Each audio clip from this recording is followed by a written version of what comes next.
Welcome to જય માનપણા kitchen. હું લાબી આહિર આપશો ને મારા જય દ્વારકાધીશ.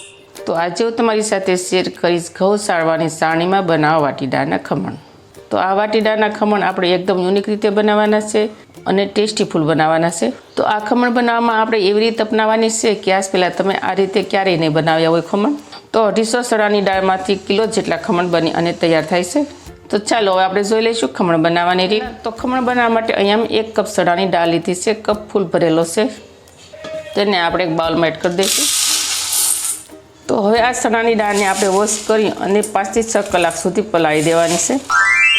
તો 5 થી 6 કલાક બાદ આપણે જોઈ લઈશું અહીંયા ચણાની દાળ આપણી સરસ પલળી ગઈ છે. તો જુઓ ચણાની દાળ એકદમ સરસ પલળી અને ફૂલી ગઈ છે. જુઓ તમે જોઈ શકો છો એકદમ ડબલ દાણો થઈ ગયો છે. જુઓ દાણો ઇઝીલી રીતે ભાંગી જાય છે. આ રીતે આપણે પલાળવાની છે. હવે આ દાળને આપણે સરસ રીતે વોશ કરવાની છે. તો તેના માટે અહીંયા અમે થોડું ઉફાળું પાણી લીધું છે. આ દાળને આપણે 2 થી 3 પાણીથી વોશ કરી લેવાની, જેથી દાળની અંદર જે સ્મેલ આવતી હોય તે સરસ રીતે દૂર થઈ જાય અને દાળની અંદર જે કંઈ પાવડર રસકણ હોય તે પણ ઇઝીલી રીતે વોશ થઈ જાય. આ દાળને આ રીતે આપણે હાથ વડે મસળી અને વોશ કરવાની. તો વિડીયો શરૂ કરતાં પહેલાં મારી તમને નિવેદન છે કે હજી સુધી તમે મારી ચેનલને સબસ્ક્રાઈબ ન કરી તો પ્લીઝ જય માનપણા કિચનને સબસ્ક્રાઈબ કરી દેજો, વિડીયોને એક લાઇક જરૂર કરજો અને બાજુમાં રહેલી ઘંટડી દબાવી દેજો, જેથી મારી નવી રેસીપીના વિડીયોની નોટિફિકેશન આપ સુધી પહેલાં પહોંચે. તો અહીંયા આપણે દાળને 3 પાણીથી સરસ રીતે વોશ કરી નાખીશું. એકદમ ક્લિયર પાણી આવે ને ત્યાં સુધી આપણે વોશ કરીશું. તો 3 વાર આપણે આ રીતે વોશ કરી નાખીશું એટલે એકદમ સરસ ઉપરથી ક્લિયર પાણી આવી જશે. તો હવે આ ચણાની દાળને આપણે પીસી લઈશું. તો તેના માટે આપણે લઈ લેવાનો છે મિક્સર જારનો મોટો વાટકો, જે આપણે જ્યુસર બનાવવામાં યુઝ કરીએ છીએ તે લેવાનો છે. હવે આ બધી જ દાળ એક વાટકામાં સમાઈ જશે. એક સાથે જ આપણે તેને પીસી લઈશું. હવે આ દાળને પીસતી વખતે આપણે થોડું પાણી એડ કરીશું. આપણે એક સાથે વધારે પાણી નથી એડ કરવાનું, ફક્ત 2 થી 3 ચમચી જેટલું જ પાણી એડ કરીશું. પહેલાં થોડું કણીદાર બેટર રહે એ રીતે આપણે તેને પીસી લઈશું. તો જુઓ આપણે દાળને આ રીતે પીસવાની છે, થોડી કણીદાર રહે ને એ રીતે. એકદમ સ્મૂથ આપણે બેટર નથી તૈયાર કરવાનું, આનું થોડું કણીદાર રાખવાનું, જેથી ખમણ સરસ જાળીદાર બને અને ખાવામાં મીઠા લાગે. હવે આ ખમણના બેટરને આપણે એક તપેલીમાં એડ કરી દઈશું. અત્યારે આ બેટરની આપણે આ રીતની થિકનેસ રાખીશું. હવે આની અંદર આપણે 1/2 ચમચી જેટલી હળદર એડ કરી દઈશું. ત્યારબાદ લઈ લઈશું આપણે 3 ચમચા તેલ. ચમચો અહીંયા અમે મીડિયમ લીધો છે. તો આ રીતે આપણે બેટરમાં તેલ એડ કરવાથી ખમણ આપણા ગળામાં ફસાય નહીં અને ખમણ એકદમ સોફ્ટ બનશે. તો તેલ એડ કર્યા બાદ આપણે લઈ લઈશું 1 વાટકા જેટલું દહીં.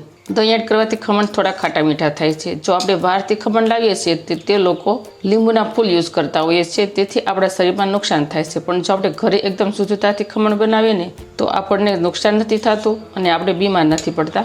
તો બને ત્યાં સુધી આપણે ઘરે ખમણ બનાવી અને ખાવાનો આગ્રહ રાખીએ. તો દહીં અહીંયા અમે મીડિયમ ખાટું લીધું છે, તેને આપણે એડ કરી દઈશું બેટરમાં. ત્યારબાદ આપણે અડધું લીંબુ એડ કરી દઈશું. તો આપણે બેટરમાંથી ચમચો બહાર કાઢી લઈશું. હવે આ બેટર આપણે એકદમ સરસ ફ્લફી તૈયાર થઈ જાય ત્યાં સુધી આપણે તેને હાથ વડે ફેટવાનો છે. હાથ વડે ફેટવાથી હવાના થોડા કણ ભરાય છે અને બેટર સરસ ફેટાઈ જાય છે. તો આ રીતે આપણે 5 મિનિટ સુધી એક જ રાઉન્ડમાં ફેટવાનું છે. તો જો તમે જોઈ શકો છો અહીંયા બેટર એકદમ સરસ ફ્લફી થઈ ગયું છે. આ રીતનું આપણે બેટરને ફેટવાનું છે. હવે આ રીતનું બેટર તૈયાર થઈ જાય એટલે તેને ઢાંકણ ઢાંકી દેવાનું. અને જો સાંજે બેટર તૈયાર કર્યું હોય તો આ ખમણ સવારે બનાવવાના અને સવારે બેટર તૈયાર કર્યું હોય તો આ ખમણ સાંજે બનાવવાના. આખો દિવસ તેનો આથો આવવા માટે રાખી દેવાનો. અને કલાકમાં જોઈએ તો આપણે ઓછામાં ઓછી આને 7 થી 8 કલાક આથો આવવા માટે રાખવાનું. જો શિયાળો હોય તો 12 કલાક સુધી તેનો આથો આવવા માટે રાખી દેવાનો અને ઉનાળો હોય તો 7 થી 8 કલાક સુધી તેનો આથો આવવા દેવાનો. તો 7 કલાક બાદ આપણે ઢાંકણ ખોલી નાખીશું અને જોઈ લઈશું કેવો આથો આવ્યો છે તે. અને સરસ ખમણનું બેટર ફૂલી ગયું છે. જો તમને ચમચી વડે બતાવું, જો કેટલી સરસ જાળી પડી છે.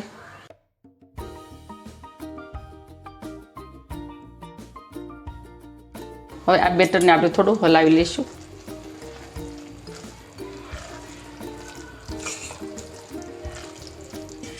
જો કલર પણ બહુ સરસ આવ્યો છે. હવે આ સ્ટેજ ઉપર આપણે સ્વાદ અનુસાર મીઠું એડ કરી દઈશું. આપણે મીઠું આથામાં એડ નથી કર્યું એટલે આપણે તે પ્રમાણે મીઠું એડ કરવાનું. આથામાં મીઠું એડ કરતા હો તમે તો ઓછું મીઠું લેવાનું. તો અહીંયા મેં 4 ટુકડા લીધા છે આદુના અને 2 લીલા મરચાં લીધા છે, તીખા આવે છે તે લીધા છે. મરચાંને આપણે કટ કરી લઈશું. પહેલાં આદુ અને મરચાંને આપણે ખાંડણીમાં એડ કરી દઈશું. તો આપણે આદુ મરચાંને ખાંડણીમાં ખાંડીને પેસ્ટ બનાવીને તો પેસ્ટમાં મીઠાશ આવે અને ખમણમાં પણ મીઠાશ આવે. અધકચરા રહે તે રીતે ખાંડી લઈશું. તો અહીંયા આદુ અને મરચાંની પેસ્ટ ખંડાઈ ગઈ છે. હવે આપણે ખમણના બેટરમાં એડ કરી દઈશું. આદુ અને મરચાંની પેસ્ટ ખમણમાં બહુ સરસ લાગે છે.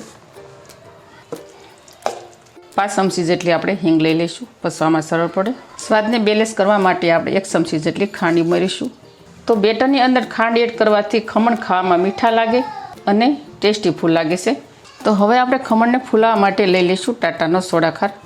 ખમણની અંદર બીજો કોઈ સોડા ખાર કે પાપડનો ખારો નહીં લેવાનો, ટાટાનો જ લેવાનો. આનાથી રિઝલ્ટ બહુ સારું આવશે અને ખમણ ફૂલી અને દડા જેવા થશે. તો સોડા ખારનું મેજરમેન્ટ અહીંયા મેં 1 ચમચી જેટલું રાખ્યું છે. જો વધારે પ્રમાણમાં સોડા ખાર પડી જાય ને તો ખમણ રતાશ પડતા થવા મળે, એટલે ખમણમાં સોડા ખારનું મેજરમેન્ટ પરફેક્ટ જ રાખવું. સોડા ખારને એક્ટિવ કરવા માટે 1 ચમચી જેટલું પાણી એડ કરી દઈશું. વધારે પાણી એડ નહીં કરવાનું, નહીંતર બેટર ઢીલું થઈ જશે. સરસ રીતે બેટરને મિક્સ કરી દઈશું. જુઓ અહીંયા આથો છે તે એકદમ સરસ ફૂલવા લાગ્યો છે. ખમણના બેટરની આપણે કન્સિસ્ટન્સી આ રીતે રાખીશું. તો આજે આપણે ખમણ એક યુનિક રીતે બનાવવાના છે. નથી થાળીમાં બનાવવાના કે નથી ડબ્બામાં બનાવવાના. આપણે ઘઉંની સાવણી આવે છે તે ઘઉં સાળવાની સ્ટીલની સાવણી તેમાં જ આપણે બનાવવાના છે. તો અહીંયા મેં સ્ટીલની ઘઉંની સાવણી લઈ લીધી છે અને જાળી મેં નાની લીધી છે. જે આપણે બાજરો સાળવામાં યુઝ કરીએ છીએ એને તે લીધી છે જાળી.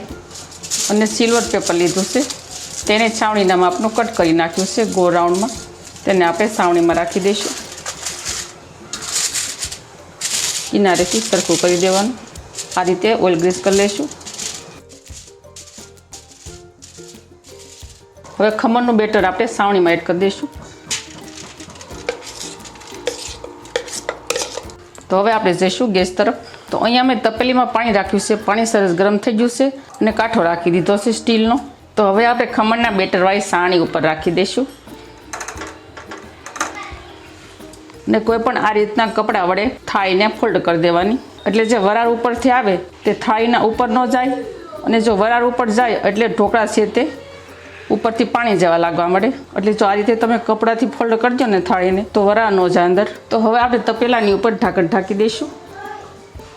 હવે આપણે ખાણી અને દસ્તો વજન માટે ઉપર રાખી દઈશું, જેથી વરાળ બહાર ન જાય અને આપણા ખમણ છે તે સરસ ફૂલી અને દડા જેવા થઈ જાય.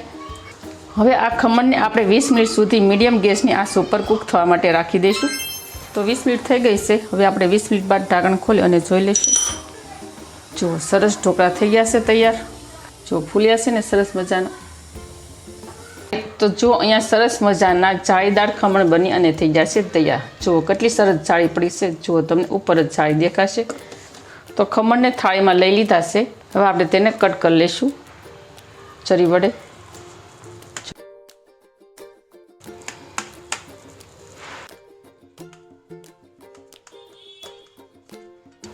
તો જુઓ કેટલા સરસ જાળીદાર ખમણ બન્યા છે, એકદમ સોફ્ટ.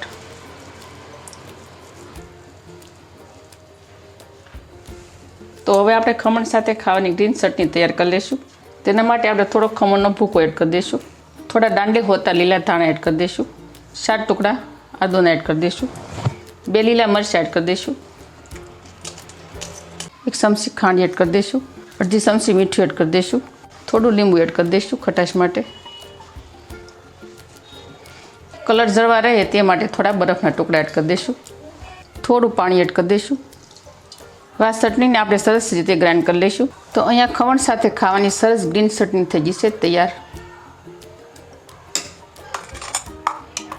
હવે આપણે ખમણ માટે વઘાર તૈયાર કરી લઈશું. તો તેના માટે આપણે 3 ચમચી જેટલું તેલ એડ કરી દઈશું. તેલ ગરમ થઈ જાય એટલે આપણે 2 ચમચી રાઈ એડ કરી દઈશું. ખમણના વઘારમાં રાઈનો વઘાર સરસ લાગે. ત્યારબાદ થોડા કઢી પત્તા એડ કરી દઈશું. 2 અહીંયા મેં મરચાંને આ રીતના લાંબા કટ કરી નાખ્યા હતા એ એડ કરી દઈશું. મરચાંને થોડા સતળાવા દઈશું. ત્યારબાદ આપણે 1 ચમચી જેટલી ખાંડ એડ કરી દઈશું.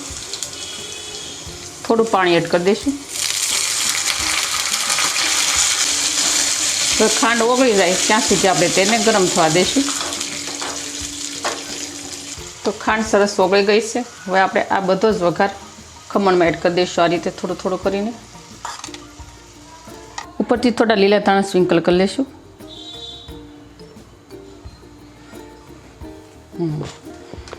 મિક્સ કરી દઈશું ખમણને રવાથી. તો અહીંયા પરફેક્ટલી આપણા વાટીડાના ખમણ અને ગ્રીન ચટણી થઈ જશે તૈયાર. તો ફ્રેન્ડ, તમને આ વાટીડાના ખમણની રેસીપી કેવી લાગી તે મને કમેન્ટ કરી અને જરૂર કહેજો. અને તમે મારો વિડીયો કયા શહેરમાંથી જોઈ રહ્યા છો તે પણ મને કમેન્ટ કરી અને જરૂર કહેજો. તો જુઓ, બન્યા છે ને સરસ મજાના જોતા જ ખાવાનું મન થઈ જાય તેવા ખમણ ઢોકળા. તો તમે પણ આ રીતે ખમણ ઢોકળા ઘરે બનાવજો, બહુ સરસ ટેસ્ટી બનશે અને ખાવાની ખૂબ મજા આવશે. તો મારી આવી જ નવી નવી રેસીપીઓ શીખવા માટે જય મારપુણા કિચનને સબસ્ક્રાઈબ કરી દેજો. વિડીયોને એક લાઈક જરૂર કરજો અને ફ્રેન્ડ અને ફેમિલીમાં વધુને વધુ શેર કરજો. તો આવજો, ફરી મળીશું આવી જ નવી નવી રેસીપીઓ સાથે. ત્યાં સુધી થેન્ક યુ. જય દ્વારકાધીશ, જય સિયારામ, ધન્યવાદ.